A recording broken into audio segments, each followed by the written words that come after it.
Hola amigos de YouTube, sean bienvenidos a su canal Noticias de Hoy TV. El presidente de Estados Unidos, Donald Trump, autorizó sancionar a funcionarios de la Corte Penal Internacional que investigan los crímenes de guerra del ejército estadounidense en Afganistán. Mientras tanto, el jefe de la diplomacia de la Unión Europea, Josep Borrell, expresó su preocupación tras la decisión del presidente estadounidense Donald Trump de sancionar a funcionarios de la Corte Penal Internacional. Por otro lado, Estados Unidos supera los 2 millones de casos de coronavirus sin que el gobierno entregue información oficial alguna.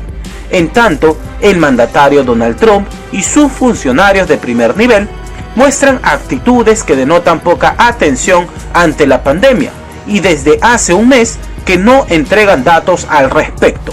Y por último, el Instituto Gallup publicó el miércoles una encuesta que revela el aumento de la desaprobación a la gestión administrativa y política del presidente de Estados Unidos, Donald Trump, en el marco de la pandemia por el COVID-19.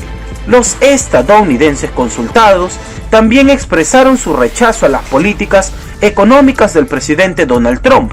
Datos de la Universidad Johns Hopkins reportan que Estados Unidos tiene hasta la fecha 2.008.905 casos confirmados de COVID-19, así como 113.168 decesos, siendo el principal foco de contagios en el mundo.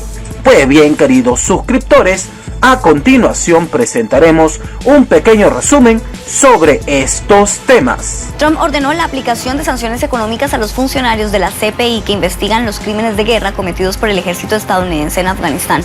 Asimismo, la Casa Blanca amplió las restricciones a la solicitud de visa para funcionarios de la CPI y sus familiares. La orden ejecutiva afirma que Estados Unidos no es parte del Estatuto de Roma, por tanto, no acepta que ese tribunal le imponga una investigación. En ese sentido, el secretario de Estado de Estados Unidos afirmó que la CPI es un tribunal relegado e ilegal. Este es un asunto bastante grave y preocupante, como pueden entender. Nosotros, como Unión Europea, somos firmes partidarios de la Corte Penal Internacional y con seguridad reitero nuestro apoyo a esta institución. El tribunal ha estado desempeñando un papel clave, prestando justicia internacional y atendiendo los mayores crímenes en ese ámbito.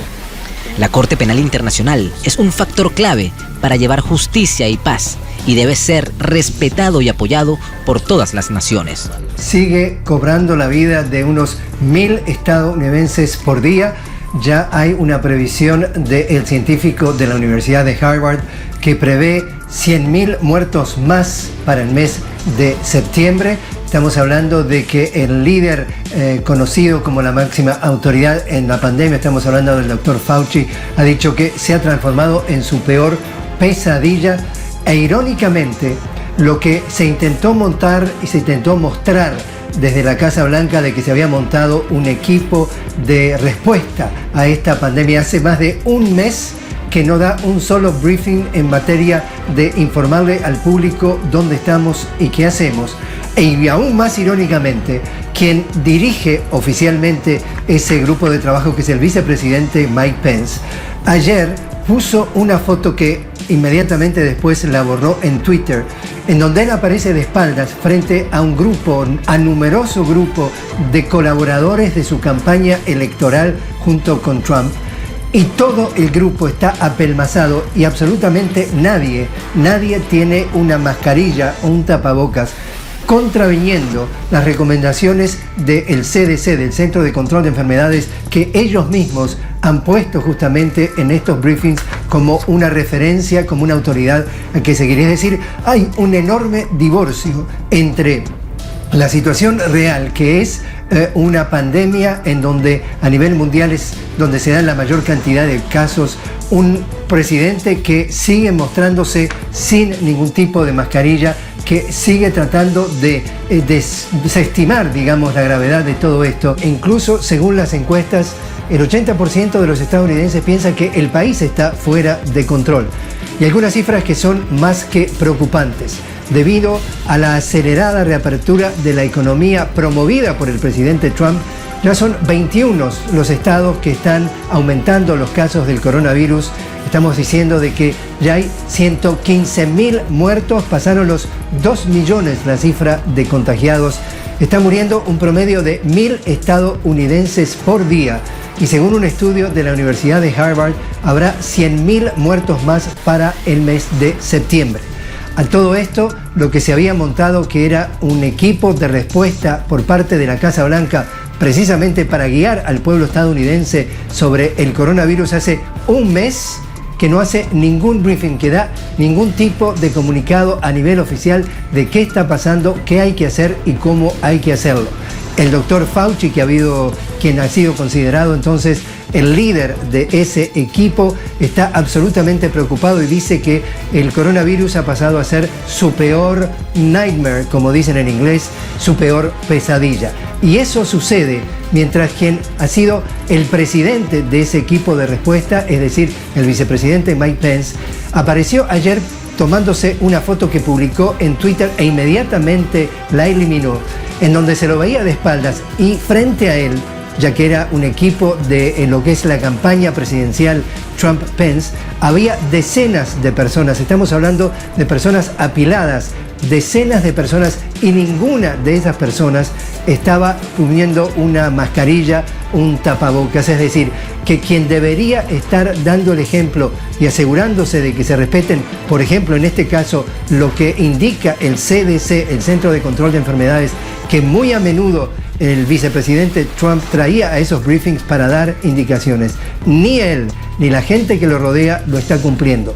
En definitiva, la pandemia ha sido puesta por el presidente Trump, de acuerdo a todos los analistas, a poco más de un mes de la frustrada incursión armada a Venezuela, conocida como Operación Gedeón, planificada desde Colombia con el apoyo de Estados Unidos, autoridades del país bolivariano denuncian que continúan existiendo campos de entrenamiento en territorio colombiano para atentar contra Venezuela.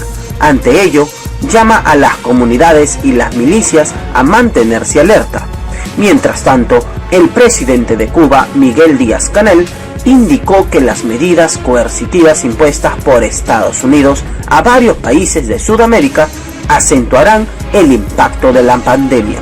Por otro lado, los senadores colombianos participan este miércoles en el debate sobre la acción en el país de tropas del ejército de Estados Unidos, donde el ministro de Defensa, Carlos Holmes Trujillo, debe responder a las preguntas y cuestionamientos de los parlamentarios. Y por último, entre las irregularidades de la Secretaría de Salud de Brasil sobre el conteo de datos oficiales sobre contagios y muertes del COVID-19, los principales medios del país realizan investigaciones para reportar los casos en relación al nuevo coronavirus. Los medios locales anunciaron más de 1.000 decesos en el país en las últimas horas. Pues bien, queridos suscriptores, a continuación presentaremos un pequeño resumen sobre estos temas. Así se encuentran las calles de Venezuela. Pero otra sería la historia si no hubiese sido frustrada la incursión mercenaria del pasado 3 de mayo, organizada en territorio colombiano y apoyada por Estados Unidos. La base militar La Carlota era uno de los blancos, como el 30 de abril del 2019, cuando un puñado de militares intentó tomarla. Según el plan de la Operación Gedeón, allí llegarían los aviones de Estados Unidos que tenían la misión de extraer al presidente Nicolás Maduro y otros altos funcionarios. The only instructions that I received from Jordan was to ensure that we took control of an airport for safe passage for Maduro and receiving of airplanes. Se detuvo un golpe de Estado, pero las amenazas continúan. Tengo informaciones comprobadas de fuentes certeras que Iván Duque, presidente de Colombia, personalmente supervisa a través de jefes militares campamentos en Medellín, en Antioquia, en el norte de Santander, de grupos de mercenarios reagrupados con paramilitares para preparar nuevas incursiones contra Venezuela. Se prevé una afectación global. Nadie discute que quienes sufrirán más las consecuencias de la crisis son las naciones del sur, porque al pesado lastre del subdesarrollo y el endeudamiento se añaden las medidas coercitivas unilaterales a las que algunos de nosotros estamos sometidos en el contexto de un orden internacional injusto que compromete el desarrollo sostenible de nuestros pueblos.